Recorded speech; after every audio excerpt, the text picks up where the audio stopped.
اعوذ باللہ السمیع العلیم من الشیطان الرجیم من ہمزہ ونفخہ ونفثہ بسم اللہ الرحمن الرحیم الحمدللہ رب العالمین والصلاة والسلام علی اشرف الانبیاء والمرسلین اما بعد رب اشرح لی صدری ویسر لی امری واحلل عقدۃ من لسانی یفقہوا قولی وَإِذَا قِیلَ لَهُمْ اور جب کہا جاتا ہے ان کے لیے تابعو پیروی کرو ما انزل اللہ جو نازل کیا اللہ نے قالو کہتے ہیں بل نتبع بلکہ ہم پیروی کریں گے ما الفینا جو پایا ہم نے علیہ اوپر اس کے اباءنا اپنے آباء و اجداد کو یا باپ دادا کو اولو کانا کیا اگرچہ اباؤہم ان کے باپ دادا لا یعقلون نہ سمجھتے ہوں شیئن کچھ بھی ولا یہتدون اور نہ وہ ہدایت پانے والے ہوں۔ اور جب ان سے کہا جاتا ہے اس کی پیروی کرو جو اللہ نے نازل کیا ہے تو کہتے ہیں بلکہ ہم تو اس کی پیروی کریں گے جس پر ہم نے اپنے باپ دادا کو پایا ہے، کیا اگرچہ ان کے باپ دادا نہ کچھ سمجھتے ہوں اور نہ ہدایت پانے والے ہوں۔ مشرکین اور یہود و نصارہ کے پاس اپنے جو شرکیہ کام تھے ان کے لیے نہ تو کوئی عقلی دلیل تھی اور نہ ہی اللہ کی طرف سے ان کے پاس کوئی کتاب اتاری گئی تھی۔ چنانچہ اللہ تعالیٰ نے سورہ احقاف آیت نمبر 4 میں انہیں چیلنج فرمایا کہ اللہ کی کسی کتاب میں سے کوئی نقلی دلیل تمہارے پاس ہے تو پیش کرو۔ چنانچہ جب انہیں کہا جاتا کہ اس کی پیروی کرو جو اللہ نے نازل کیا ہے تو جواب ان کے پاس کچھ بھی نہیں ہوتا تھا، نہ کوئی دلیل ہوتی تھی، بلکہ کہتے تھے ہم تو اسی کی پیروی کریں گے جس پر ہم نے اپنے باپ دادا کو پایا ہے، وہ ہم سے زیادہ عقل مند تھے۔ تو اللہ تعالیٰ نے اس کے جواب میں فرمایا کہ اگر کسی کے باپ دادا کو کسی بات کی عقل نہ ہو، مثلا انہوں نے خسارے کی تجارت کی ہو یا غلط راستے پر چلتے رہے ہوں، تو کیا تم اندھے بن کر انہی کے پیچھے چلتے رہو گے؟ نہیں، بلکہ خود عقل سے کام لو اور سیدھے راستے پر چلو جو صرف وہ ہے جو اللہ تعالیٰ نے اتارا ہے۔ ان آیات میں مخاطب تو اگرچہ یہود اور مشرکین ہیں، یہود و نصارہ، لیکن اگر مسلمان بھی یہی روش اختیار کریں کہ قرآن و حدیث کے مقابلے میں رسم و رواج پر عمل کرنے میں اپنے باپ دادا کی پیروی کریں یا اپنے امام پیشوا یا عالم دین کے کسی قول، رائے یا فتویٰ پر عمل پیرا ہوں جس کی دلیل قرآن و حدیث میں موجود نہ ہو، تو وہ بھی اس آیت میں بیان کردہ مذمت اور وعید کے زمرے میں آئیں گے، اور اسی کا نام تو تقلید ہے، کیونکہ علماء کے نزدیک تقلید کی تعریف یہ ہے کہ اللہ اور اس کے رسول کی بجائے کسی غیر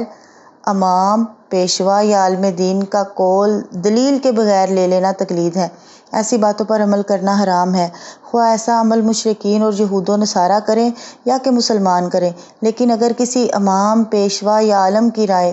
قرآن و حدیث کے خلاف نہ ہو تو ایسی رائے یا فتویٰ پر عمل کرنا جو ہے نا وہ تقلید کے زمرے میں نہیں آتا اور نہ ہی اسے ناجائز کہا جائے گا۔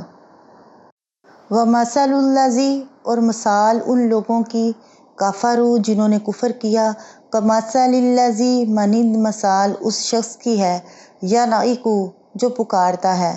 بِمَا لَا یَسْمَعُ ایسے جانوروں کو جو نہیں سنتے، إِلَّا دُعَاءً وَنِدَاءً مگر پکار اور آواز کے سوا، سُمٌّ بہرے ہیں، بُکْمٌ گونگے ہیں، عُمْیٌ اندھے ہیں، فَهُمْ لَا يَعْقِلُونَ پس وہ نہیں سمجھتے۔ اور ان لوگوں کی مثال جنہوں نے کفر کیا اس شخص کی مثال جیسی ہے جو ان جانوروں کو آواز دیتا ہے جو پکار اور آواز کے سوا کچھ نہیں سنتے، بہرے ہیں، گونگے ہیں، اندھے ہیں اور وہ نہیں سمجھتے۔ کفار کی یہ مثال دو طرح سے ہے، ایک تو یہ کہ ان کفار کو سمجھانے والے کی مثال اس شخص کی طرح ہے جو ان جانوروں کو سمجھاتا ہے جو پکار اور آواز کے سوا کچھ نہیں سنتے۔ یہ کفار کان، زبان اور آنکھیں رکھنے کے باوجود ضد اور عناد کی وجہ سے حق سننے، دیکھنے اور اس کا اقرار کرنے سے بہرے، گونگے اور اندھے ہیں۔ سورہ اعراف میں ایسے لوگوں کو جانوروں کی طرح بلکہ ان سے بھی زیادہ بھٹکے ہوئے اور سرے سے ہی بے خبر قرار دیا گیا ہے۔ دوسری اس طرح کہ ان کی مثال ان بے عقل جانوروں کی سی ہے جن کے ریوڑ اپنے اپنے چرواہوں کے پیچھے چلے جاتے ہیں اور بغیر سوچے سمجھے ان کی آواز پر حرکت کرتے ہیں، اسی طرح یہ لوگ اپنے اپنے پیشواؤں کے پیچھے بغیر سوچے سمجھے چلے جاتے ہیں۔ گویا یہ تقلید آبا یعنی باپ دادا کی اندھی تقلید کی مثال ہے۔ آیت میں دونوں مفہوم موجود ہیں۔ یا ایھا الذین، اے لوگو، آمنو جو ایمان لائے ہو، کلو کھاؤ، من طیبات پاکیزہ، ما رزقناکم جو رزق دیا ہم نے تم کو، واشکروا للہ اور شکر کرو اللہ کے لیے، ان کنتم اگر ہو تم، ایاہ تعبدون خاص اس کی عبادت کرنے والے۔ اے لوگو جو ایمان لائے ہو، ان پاکیزہ چیزوں میں سے کھاؤ جو ہم نے تمہیں عطا فرمائی ہیں، اور اللہ کا شکر کرو اگر تم صرف اسی کی عبادت کرتے ہو۔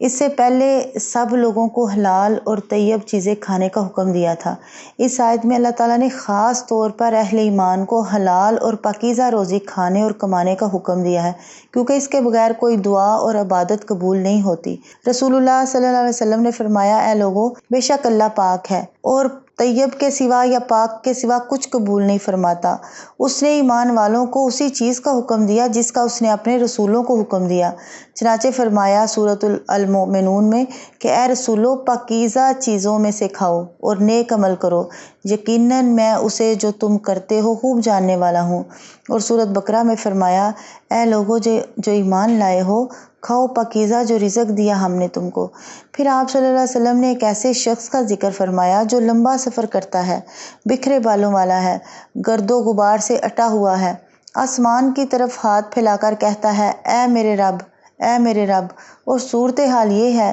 کہ اس کا کھانا حرام، اس کا پینا حرام، اس کا لباس حرام، اور اسے جو غذا دی گئی ہے وہ بھی حرام ہے، تو بھلا اس کی دعا کیسے قبول کی جائے گی؟ مسلم کی حدیث ہے۔ انما حرم علیکم المیتۃ، بے شک حرام کیا گیا اوپر تمہارے، میتۃ مردار، والدم اور خون، ولحم الخنزیر اور خنزیر کا گوشت، وما اہل بہ لغیر اللہ اور جس پر بھی پکارو تم غیر اللہ کا نام، یعنی جو بھی چیز غیر اللہ کے نام پر پکاری جائے۔ فمن اضطر، پس جو شخص مجبور کر دیا جائے، غیر باغن، نہ وہ بغاوت کرنے والا ہو، ولا عادن اور نہ وہ حد سے گزرنے والا ہو، فلا اثم علیہ، پس نہیں گناہ اس پر، ان اللہ غفور الرحیم، بے شک اللہ بخشنے والا رحم کرنے والا ہے۔ بے شک اس نے تم پر مردار، خون، خنزیر کا گوشت اور ہر وہ چیز حرام کی ہے جس پر غیر اللہ کا نام پکارا جائے۔ پھر جو مجبور کر دیا جائے اس حال میں کہ نہ وہ بغاوت کرنے والا ہو اور نہ حد سے گزرنے والا ہو، تو اس پر کوئی گناہ نہیں، بے شک اللہ بے حد بخشنے والا اور نہایت رحم کرنے والا ہے۔ اس آیت میں 4 چیزوں کا ذکر کیا گیا۔ پہلے مردار، خواہ وہ کسی طریقہ سے مرا ہو، طبی موت سے یا کہیں گر کر یا لاٹھی لگنے سے یا سینگ کی ضرب سے یا کسی درندے نے اسے مار ڈالا ہو، سب صورتوں میں حرام ہے۔ دوسرے نمبر پہ آ جاتا ہے خون، وہ خون جو ذبح کرتے وقت رگوں سے باہر نکل جاتا ہے اور جو گوشت کے ساتھ لگا رہے اس میں کوئی حرج نہیں۔ حدیث میں آیا ہے کہ وہ مردار حلال ہیں، یعنی مچھلی اور ٹڈی، اور 2 خون جو ہے نا وہ حلال ہیں، کلیجی اور تلی جو خون ہی جمع ہوتا ہے۔ تیسرے نمبر پہ خنزیر اور سور جو نجس عین ہے، اس کا صرف گوشت کھانا ہی حرام نہیں بلکہ یہ زندہ یا مردہ اس کی کسی بھی چیز سے فائدہ جو ہے نا وہ جائز نہیں۔ چوتھے نمبر پہ ہر وہ چیز جو اللہ کے سوا کسی دوسرے کے نام پر مشہور کر دی جائے۔ عام طور پر یہ سمجھا جاتا ہے کہ جس جانور پر ذبح کرتے وقت اللہ کے سوا کسی دوسرے کا نام لیا جائے صرف وہی حرام ہوتا ہے۔ یہ تصور بالکل غلط ہے، کیونکہ قرآن کے الفاظ میں نہ جانور کا ذکر ہے نہ ذبح کا، بلکہ ماں کے لفظ میں جو ہے نا وہ عمومیت ہے۔ لہٰذا اس کا معنی یہ ہوگا کہ جو چیز کسی بزرگ یا کسی دیوی دیوتا کا تقرب حاصل کرنے کے لیے اس کے نام پر مشہور کر دی جائے تو یہ ساری چیزیں حرام ہیں، اور اگر وہ ذبح کرنے کا جانور ہے تو خواہ اس پر ذبح کرتے وقت جو ہے اللہ کا نام ہی کیوں نہ لیا جائے، وہ حرام ہی رہے گا، بلکہ کسی دوسرے کی نیت رکھنے سے بھی وہ حرام ہو جاتا ہے، کیونکہ اللہ کی عطا کردہ چیزوں کی قربانی یا نذر و نیاز صرف اسی کے نام کی ہونی چاہیے، اس میں کسی دوسرے کو شریک نہ بنایا جائے۔ ہاں، اگر کوئی شخص کچھ صدقہ و خیرات کرتا ہے یا اور اس سے اس کی نیت یہ ہو کہ اس کا ثواب جو ہے نا وہ میرے فوت شدہ والدین یا فلاں رشتہ دار یا میرے استاد کو پہنچے، تو اس میں کوئی حرج نہیں، یہ تو ایک نیک عمل ہے جو سنت سے ثابت ہے۔ اب جو آیت کا حصہ ہے فَمَنِ اضْطُرَّ غَيْرَ بَاغٍ وَلَا عَادٍ فَلَا إِثْمَ عَلَيْهِ، کہ جو شخص مجبور کر دیا جائے اس حال میں نہ کہ وہ بغاوت کرنے والا ہو اور نہ وہ حد سے گزرنے والا ہو، تو اس پر کوئی گناہ نہیں۔ تو اس میں یہ ہے کہ